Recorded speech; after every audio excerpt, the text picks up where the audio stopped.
Biddy looked at me and said, "You're on." All right, sorry. Good evening, everyone, and welcome to Spirit and Truth Sanctuary. Glad you're here today. I'm in a swivelly chair. Are you having some joy? Look at this. I can turn, I can kick and stretch. I'm 50.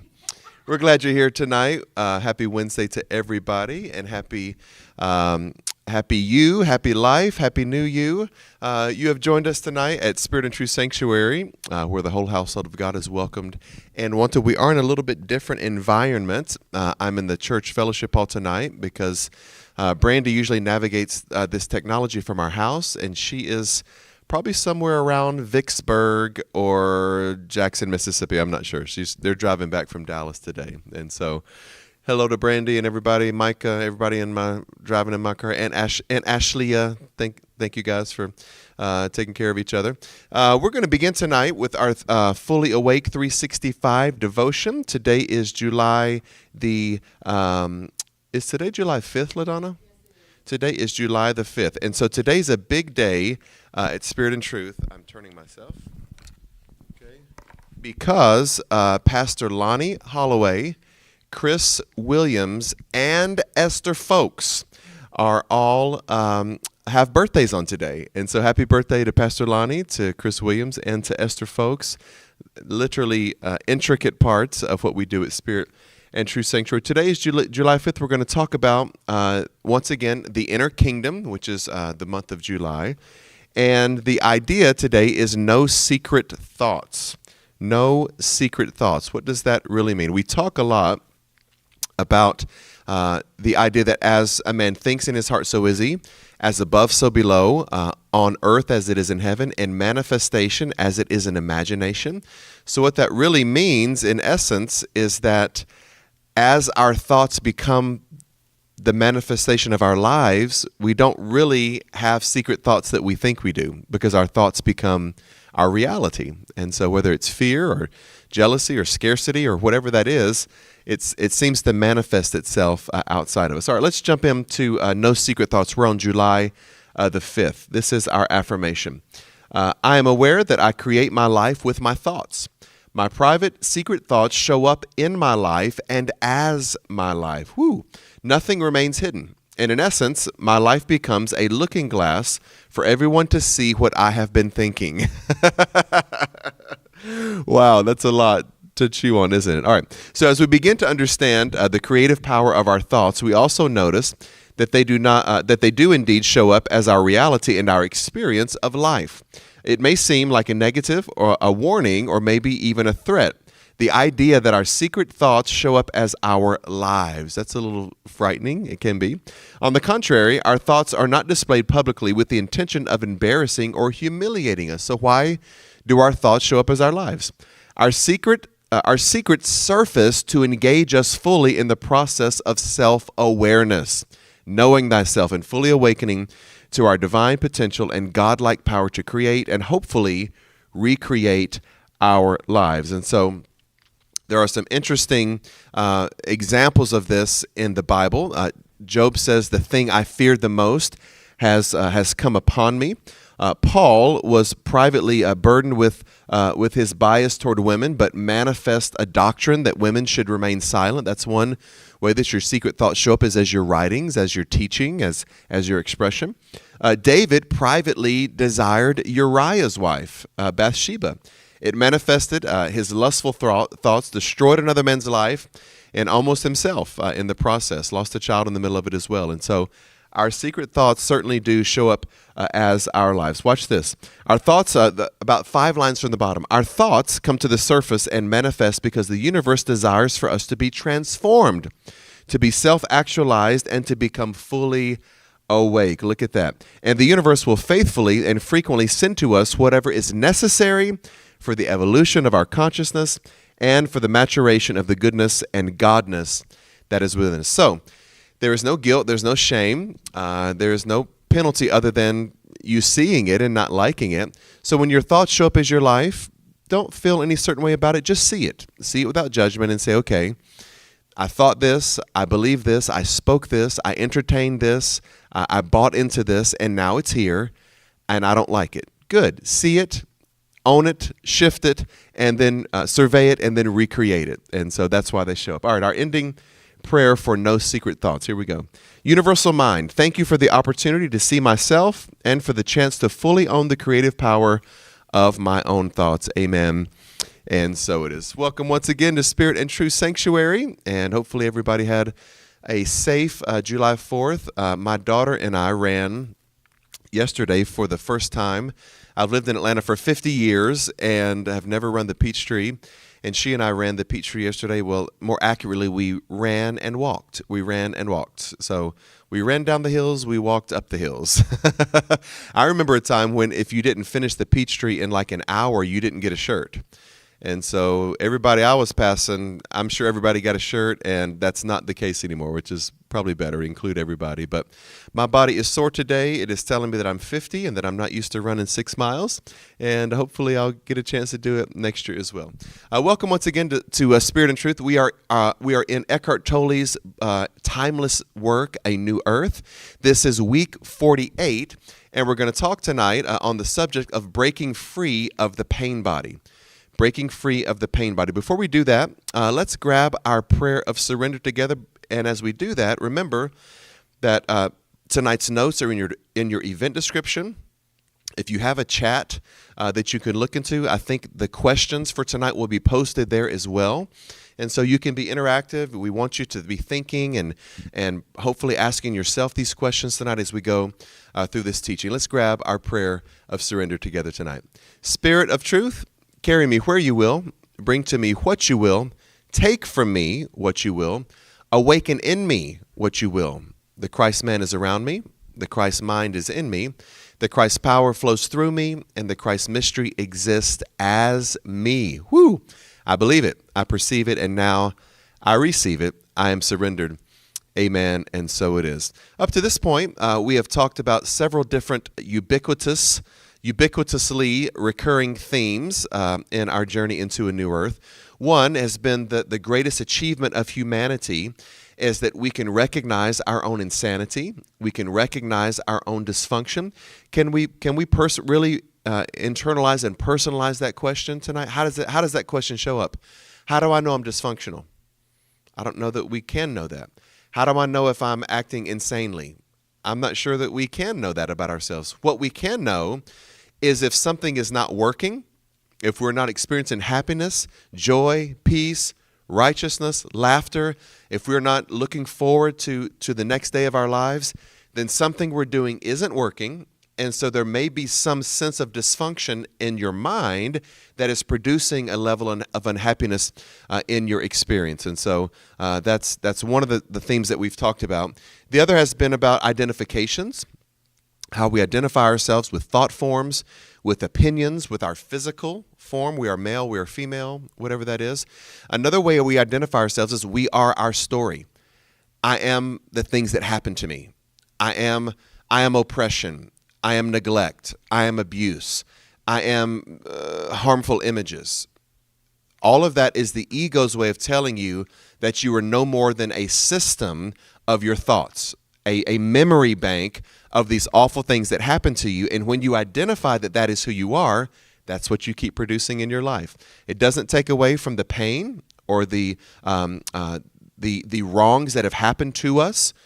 No one is saying get over it. We're saying get through it. And so if you're still experiencing anxiety and fear and more than you're experiencing joy and peace and happiness, then probably you have identified yourself with the things that have happened to you. I am my story. I am the people who have been mean to me. I am the words that have been spoken over me. You are none of those things. You are the divine observer of those things, and you can choose to the thoughts that you'd like to put into your mind. All right, finally, we've talked almost weekly about the difference between present consciousness and eternal capacity. What does that mean? So, present consciousness may be, I am stuck right now in my story. I'm stuck in neglect, abuse, abandonment, difficult images, oppression, systemic racism. I'm stuck in all of these things, but that's not really my capacity. I have the capacity for joy. I have the capacity to create a life of laughter.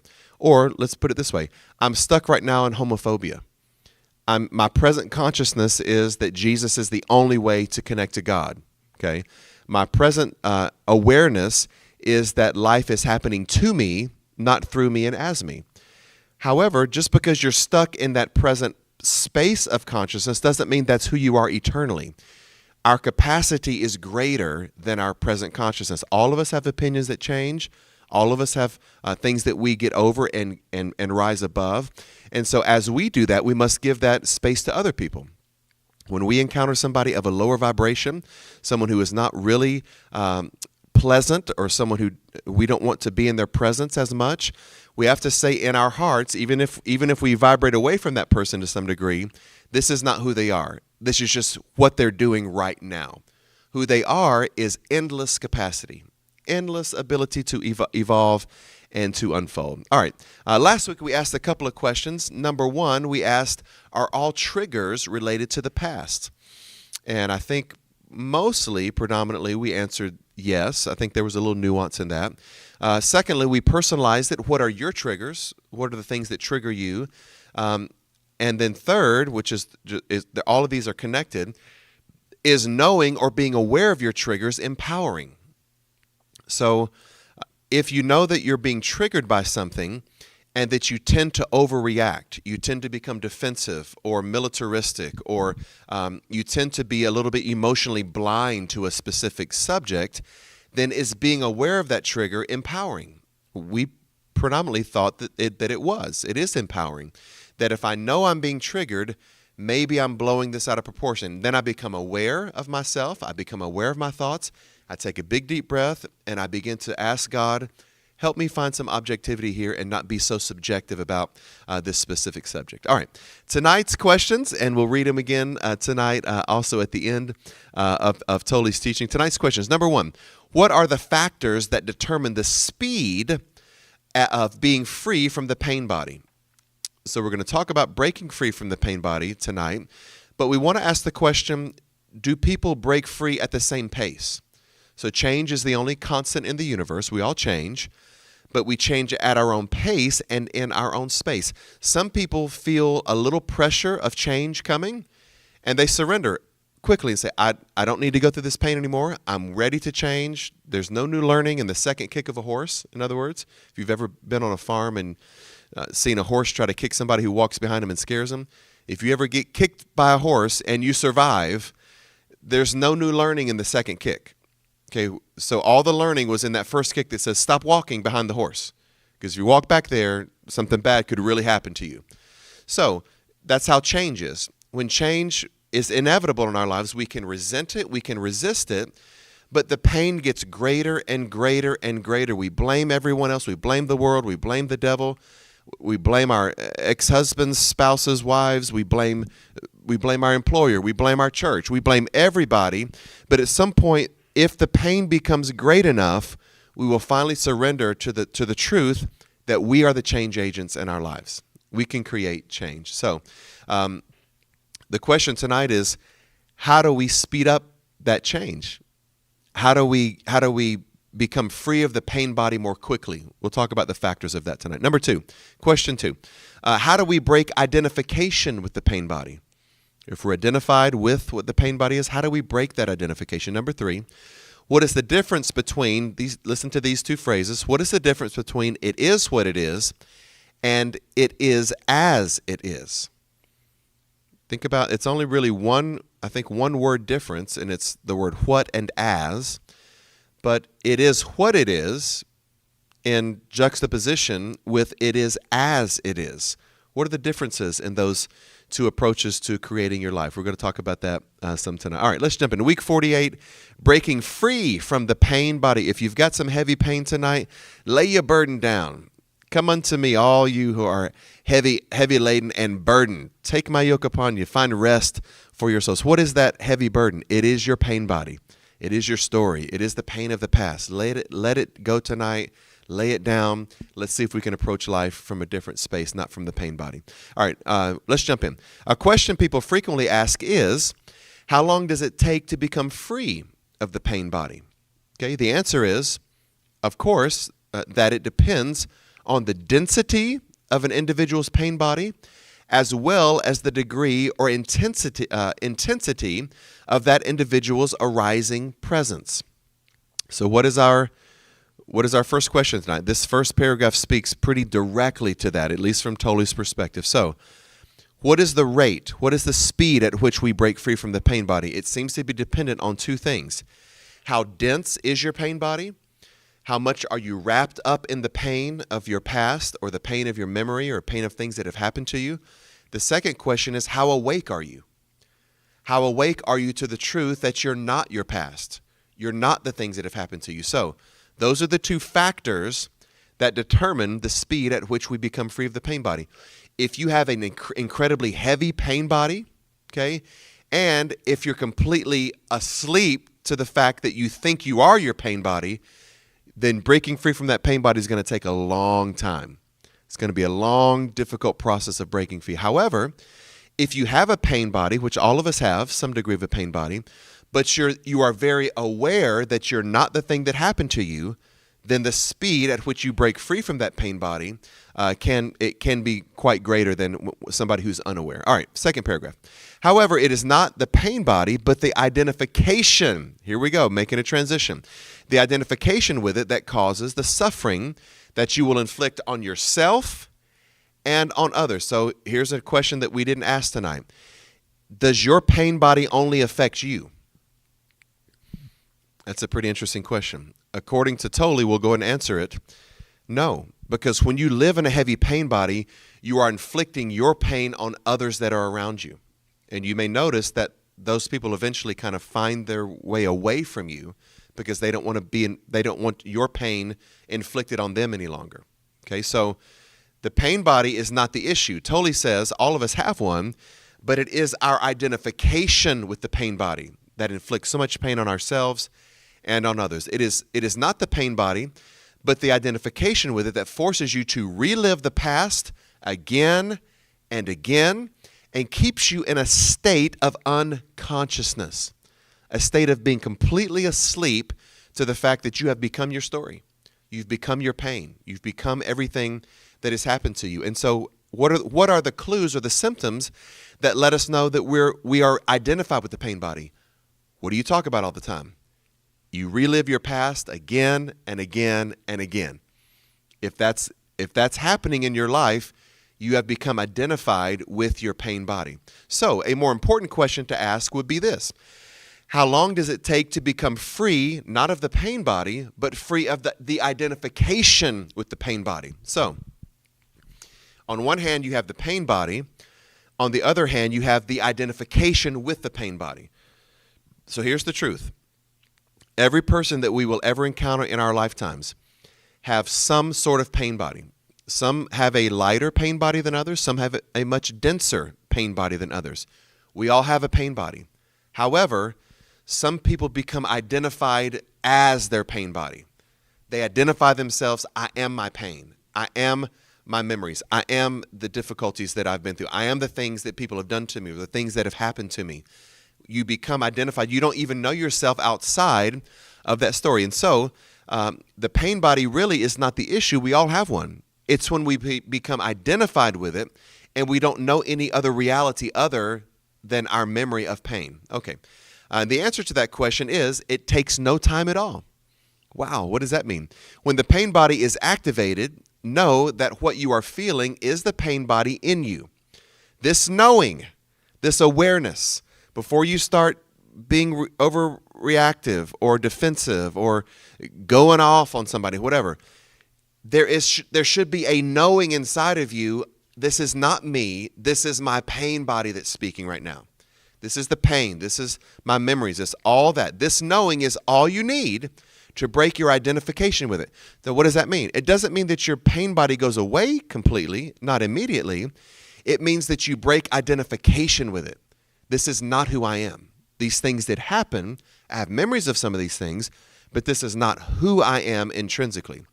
And when identification with the pain body ceases, the transmutation begins. In other words, once you can realize that you should not be identified as your pain, you slowly begin to break free of the pain body, or as Tolle says, the transmutation begins. So awareness does not completely heal your pain body. Awareness is the first step that breaks identification. I am not the pain body. Okay. The knowing prevents the old emotion from rising up into your head and taking over not only the internal dialogue, but also your actions as well as interactions with other people.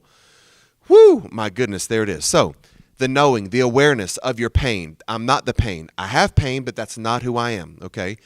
Once you can have that internal dialogue, once that awareness, that knowing finds some place of resting within you, your actions and interactions with other people are going to go differently.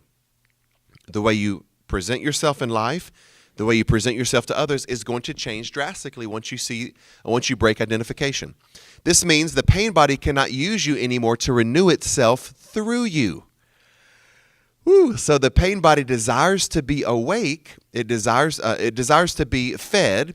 It desires to be alive and to survive, and to hopefully it wants to thrive. How does it do it? The pain body convinces you you are this.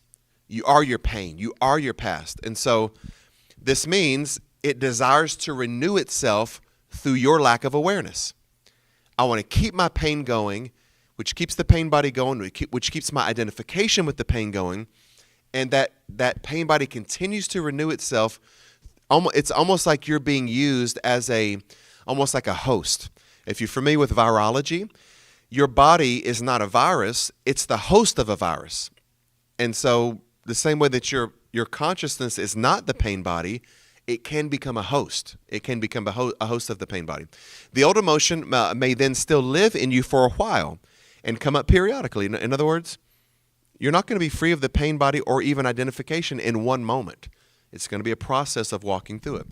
It may also still occasionally trick you into identifying with it again, and thus obscure the knowing, but not for long. So if you've ever been to any Alcoholics Anonymous meetings, one of the slogans there is progress, not perfection.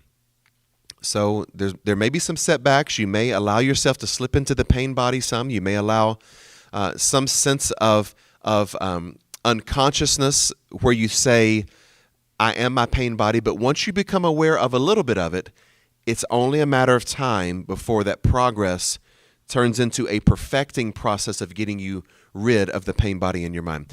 Not projecting the old emotion into situations means facing it directly within yourself.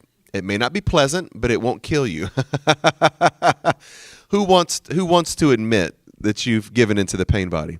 It's not a pleasant internal conversation, is it?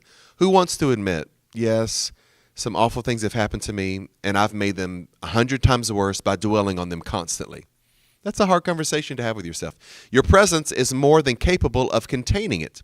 The emotion is not who you are.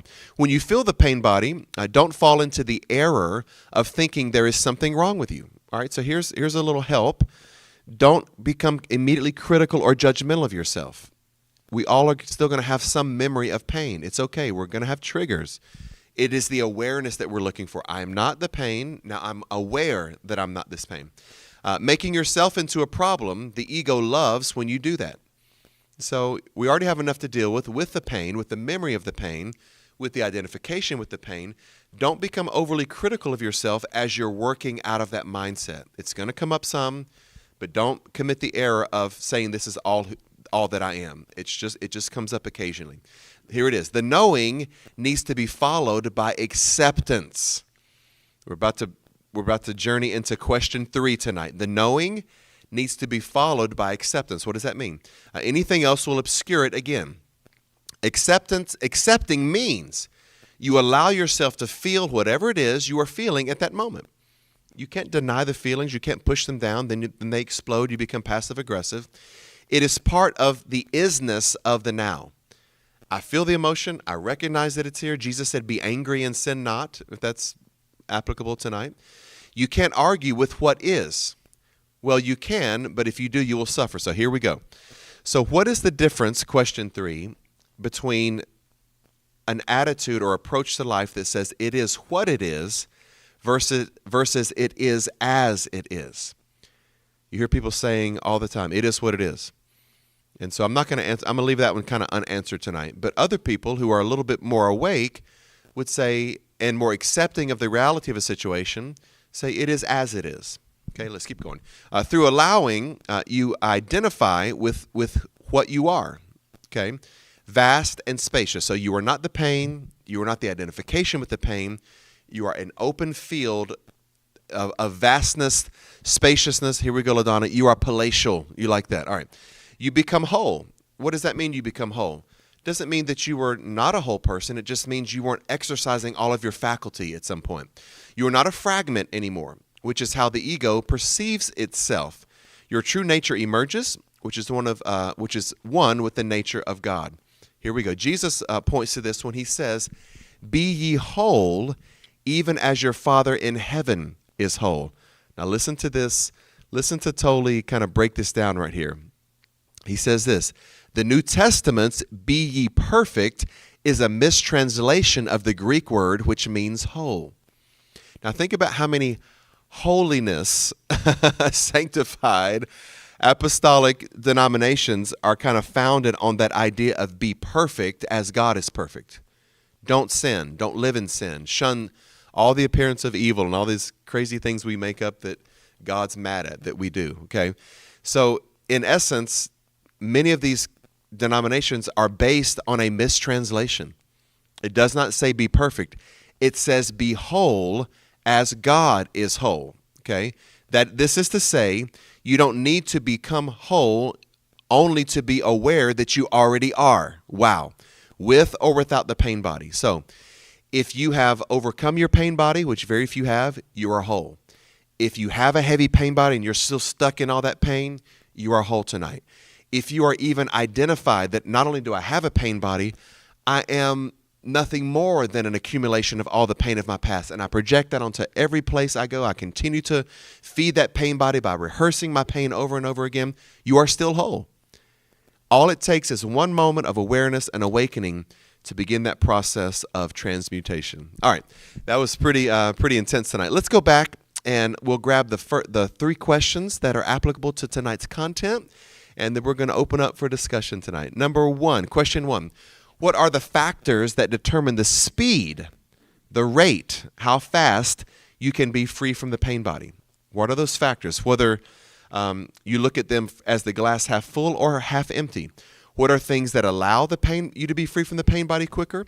What are the things that keep you locked into the pain body for a longer period of time? Number two, how do we break identification with the pain body? Okay, we talked about that. We kind of answered that question as well. How do we break identification with the pain body? Question number three, we didn't really answer all this. We just kind of alluded to it. What is the difference between the approach to life that says it is what it is in contrast with it is as it is? It is what it is versus, or in contrast, in comparison with it is as it is. Those are some interesting questions to chew on. Spirit and Truth Sanctuary. Let's talk tonight. Okay, our first comment is from Miss Bobby Howard, and she's answering question number one, or making a comment about it. She says, the factors from my point of view are walking in harmony and peace, not letting the old hurts from the past interfere with our present. Try to stay on a high vibration and to walk in love. That's pretty good. I don't know that there's a right or wrong answer, Bobby, but that sounds good. That feels good to my soul. That's good, Bobby. Yeah. Staying on a high vibration, not living in the pain of the past, not identifying yourself as all you are is an accumulation of pain. That would speed up the rate of getting rid of the pain body pretty quickly. Thank you, Bobby. Okay. Next, Miss Myrna King, well, this was question 3, I believe. It says, for me, recently, what it is what it is, and it is as it is were one and the same until the situation changed. Thankfully, it is no more. Praise God. And I want to add something about that. Mm-hmm. What I think is, there's a lady that I follow that I quote a lot. Her name is Dr. Kim Duramo. And this is about a different subject she was talking about, but it's kind of the same vibe. She's talking about setting boundaries. And she said, look, when everybody has to have personal boundaries, but there's a total different energy when you're coming at it from everybody's not treating me like I want them to treat it, so it needs to change, and you need to change and treat me the way I need to be treated. Rather than saying, I love myself, I respect myself, I honor myself, I value myself, and I invite everyone else in my life to do the same. Wow. So my point is, I think the difference is that those two statements are coming from two completely different energies. One is, it is what it is, and there's nothing I can do about it. I am powerless. Yep. The second one, it is as it is what you said. You accept it as it is first, Yep. but you know you have the power to recreate it the way you want it to be. Bishop Larry Scott, A+++. Every day is Mother's Day. 100 is not enough. 100++. Yes, that is the truth, Miss Myrna. LaDonna, that was fabulous. It is what it is. There's a level of acquiescence to that, isn't there? All right, the situation is what it is. I can't do anything to change it. Guess what? There are some situations you cannot change by yourself. You can't change global warming right now. You can't change the weather patterns. You can't necessarily change the political climate all by yourself. You can't change racism by yourself. Yeah, these are things that can be very difficult in this conversation because it kind of is what it is. However, guess what? When we kind of lean over to the reality, to a different reality that says it is as it is, we go, okay, I recognize that these things are happening, but I also recognize that I'm not powerless. I'm not powerless in this situation. I can become more aware of the environment. I can choose to be a bridge over troubled water in a politically turbulent season.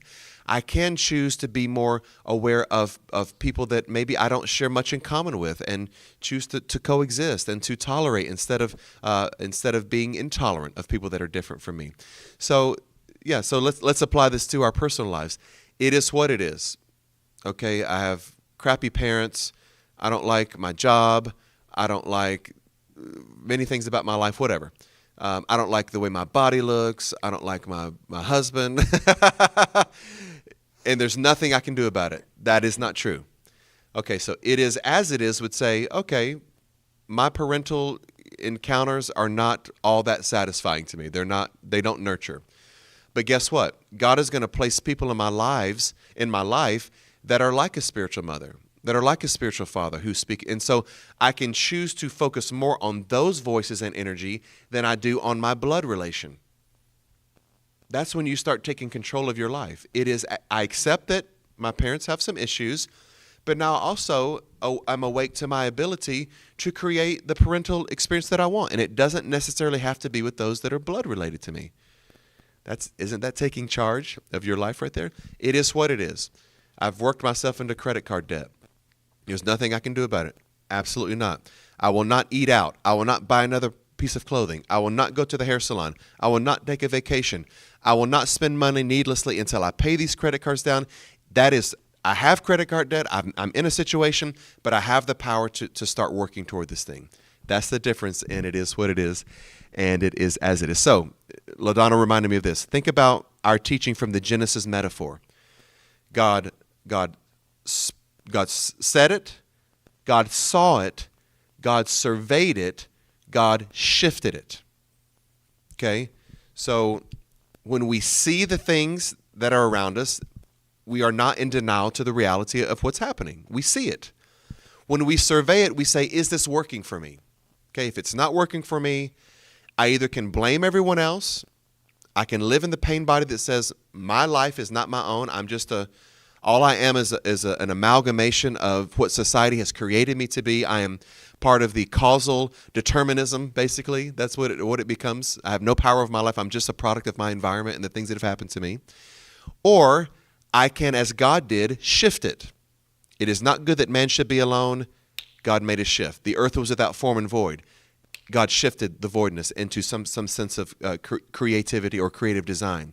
So in our lives, we can either accept what is and just bow out, or we can say, I accept it as it is, but now I'm going to do the things I can to change my experience of it. That's so good. Thank you, Myrna. Thank you, LaDonna. Tamara Summers, she just said, she piped up and said, that spoke to me, the parental example. Thank you. That was so helpful for me. Then I want to go back to Terry Salcedo, which this was great. I think it was saying exactly what I was trying to say. She said, "It is as it is seems to me to mean the pain body I may be feeling at the time is fleeting. It won't last forever. Versus it is what it is denotes permanency." That's how I interpret those phrases. Teresa Salcedo, you get an extra gold star. You know why? Because not only did you make an application, but you talked about the very context of two different things that we talked about tonight. You took "it is as it is" and you applied it to the pain body. You get you get a 69 F plus tonight, Terry. You get an A plus gold star. Go to the front of the class. You're gonna check names on the board. Everybody gets a check by their name. No, I'm joking. Terry, that's amazing. Not only did you understand "it is as it is," I accept the reality, but then you applied it to the teaching tonight, to the pain body. Yes, the pain body is here. I have memories, I have pain, but it is fleeting, and the more I become aware that I'm not identified with it, I begin to create a different reality. Preach, preacher. So good, Terry. Thank you. Okay, Richard Copeland says, as an answer to number one, when I finally accept and realize that my pain body is really not working for my better good and shake it off and accept that enough is enough. I love it. So that, again, Richard, awareness. I love it that you recognize I do have pain. All of us do. I have pain, but I recognize if I live in it, that's not the experience that I want. So where does that question lead us? Living in the pain body doesn't work for me. And here's the thing. Because misery loves company, if we live in the pain body for long enough, we will push the high vibratory people away from us, and we will attract all of the other miserable people to us. That, listen to this, that slows down the breaking free from the pain body, because not only are we identified with the pain body, but now the law of attraction is at work, and we are attracting other people who are identified with the pain body. And so not only is my pain body being fed by my emotions, it's now being fed by other people's emotions. Yes, you know what it's like too. You've been through the same thing. Yes, there's no way we can make it better. It is what it is. And so it takes a long time for us to get sick and tired of being sick and tired before we finally say, this pain is real. These things did happen to me.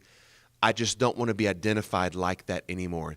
Remember the story of the 3 Hebrew children, Richard? They were basically persecuted for something that really wasn't a crime. And they're thrown into this. I didn't understand that. Did I say Siri somehow? All this artificial intelligence everywhere is scary, isn't it? And so, they could have come out of the furnace and said, for the rest of their lives, you were wrong to us. It was neglectful. You accused me of something I didn't do. I don't even want. Don't be in my face with all that nonsense. They could have been overreactive, however, or reactionary. They became very grateful. Even if God doesn't spare us, it's fine. We're at peace. They come out and they say to King Nebuchadnezzar, "We forgive you. You were serving your understanding of God. Our understanding of God is what brought us through this thing." All of a sudden, because they were not in the pain body, look at what it said about them. The ropes that bound them were burned off. Okay, not one hair of their head was singed, and they did not have the smell of smoke on them. Furthermore, they became rulers in the land in Persia, basically. What does that mean? If they had lived in their heavy pain body, they would have missed the opportunity for advancement and to be probably who they were called to be at that moment of history. And so they could have lived in that misery of this thing happened to me. It's not fair. It's not just. Yes, I agree. However, you can either make it worse or you can make it better. The 3 Hebrew children chose to make it better by not living in their identification with it. Thanks, Richard. Okay, one more comment. There we go. Let me get back down to it. One more comment from Richard that kind of goes along with what Terry was saying. He says, and what I was saying is to acknowledge it not as a permanent situation, but temporary, similar to having a headache or a broken leg. Yeah. Terry, I think Terry used the word fleeting. Yeah. The pain body is fleeting. And guess what? Tolle also says when an intense pain happens, it's okay it's okay to recognize that it's there. So we don't want to live in denial. But here's the difficult situation.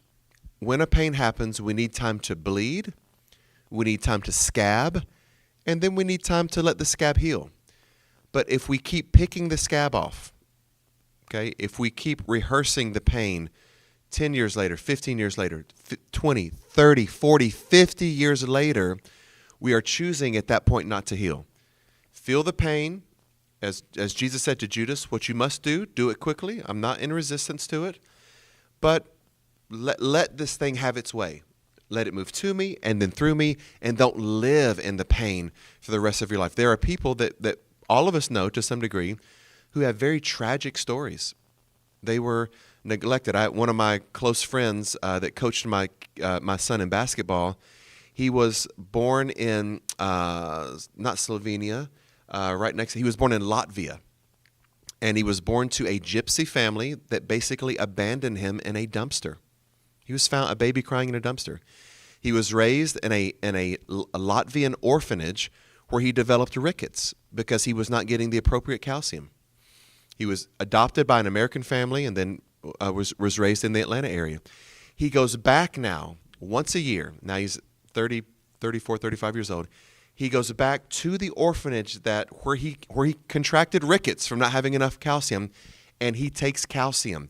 He takes money. He takes gifts for those who are in the orphanage. He doesn't live in this state of, I'm not going back there to help. They're the ones who did this. Well, the orphanage took you in from a dumpster. It was better than being left in a dumpster.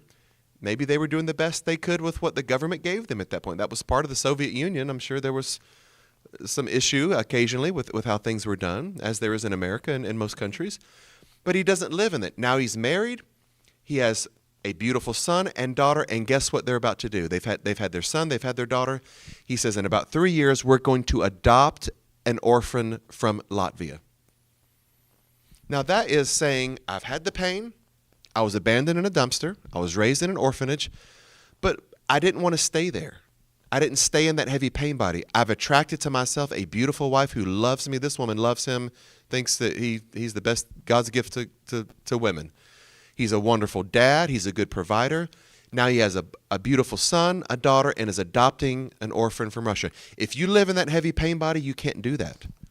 You can't get healed, and you can't be a healing source to others. And so these things do happen, but we choose how long we stay in them.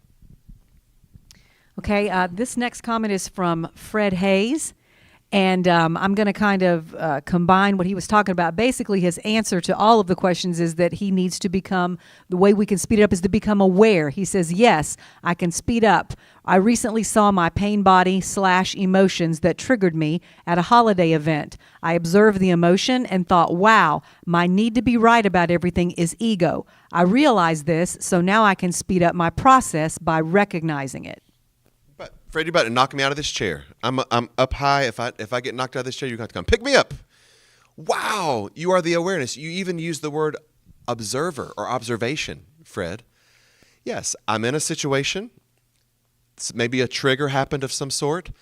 I'm not the trigger. Now I become the observer. Okay, this is a sensitive subject with me.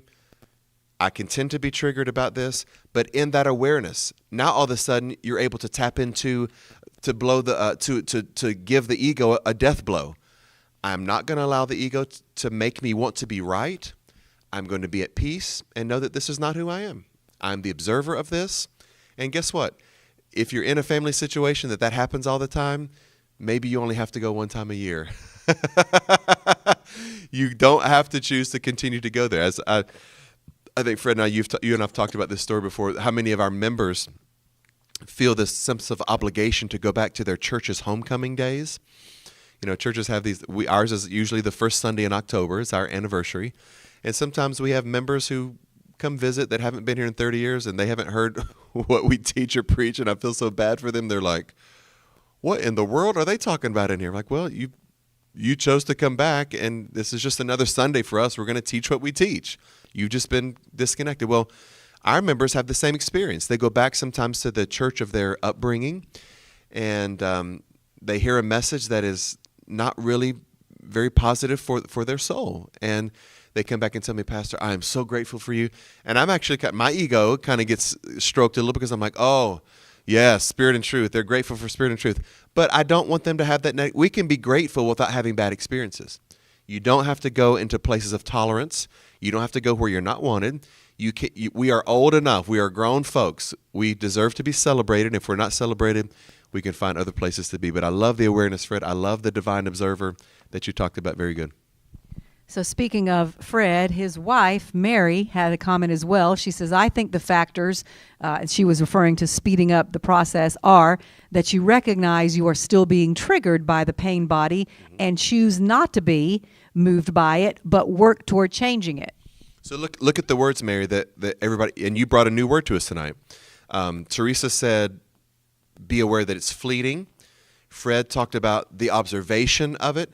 You used the word recognition, which comes from the word cognizance.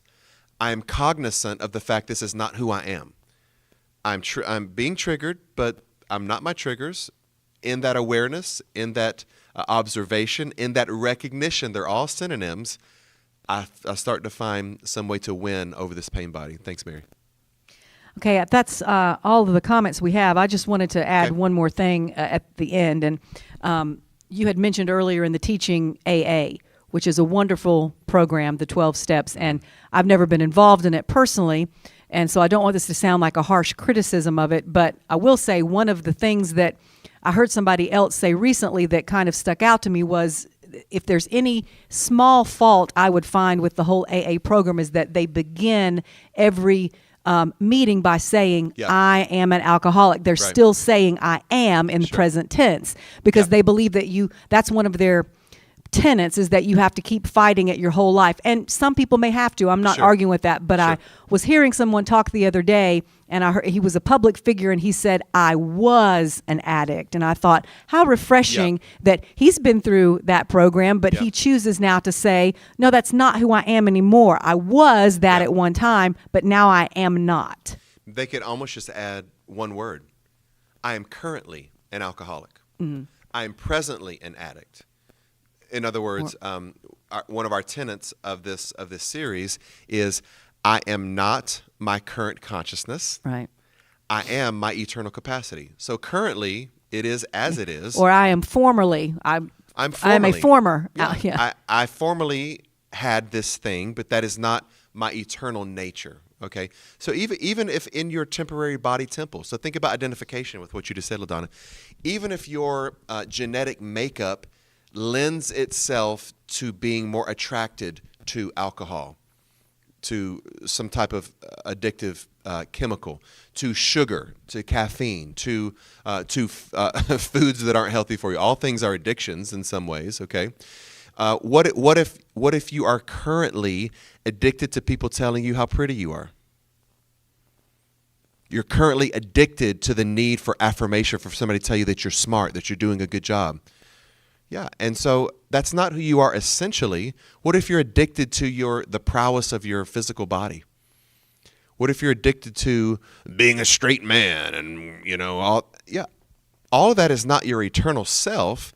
It is your current state of consciousness. And so whether it's AA, whether it is, guess what? Some people get addicted to church. I can't survive without my word every week. Yeah, and that's good. Usually good for church business. But the truth is, responsible pastors should be teaching members not how to come eat, but how to feed themselves at some point. And so there are addictions can go from the rooty to the tooty, can't they? Yeah, that is not who we are. We may be currently addicted to something, falling beneath the pain body, more attracted to something that's bad for us than something that's good for us. But eternally, that's not who I am. Or as LaDonna said, formerly that's who I was, but that's not my eternal self. That's really good. And so thank you for tonight. I don't see any shouts out to bring forth to anyone at this time. So I'm going to give you a quick reminder devotion, 7 a.m. on this Friday. Looking forward to seeing everybody Friday morning. And before we dismiss, let's read our closing affirmation together tonight. Come on, let's read. Tonight, I'm willing to recognize dysfunction. If suffering is the normal state of humanity, I do not wish to be normal. If I've created God in my image, I will surrender to the truth that I am made in God's image. I am neither an external physical form nor any internal thought form. I am a spiritual being capable of experiencing physical form and the observing presence, there it is, Mary, open to considering a diversity of thoughts. My present thoughts, here it is, do not reflect my eternal capacity. There's what we just talked about. My potential for awakening to self and spiritual transformation are endless. Amen, and so it is. The man of God has spoken. Let the church say amen. We love you guys. Ernest Angley, can you say baby, LaDonna? We love you guys. We have to have a little laughter and joy together. Have a great rest of your night. Looking forward to seeing you again on Friday morning. Go in peace. We love you guys.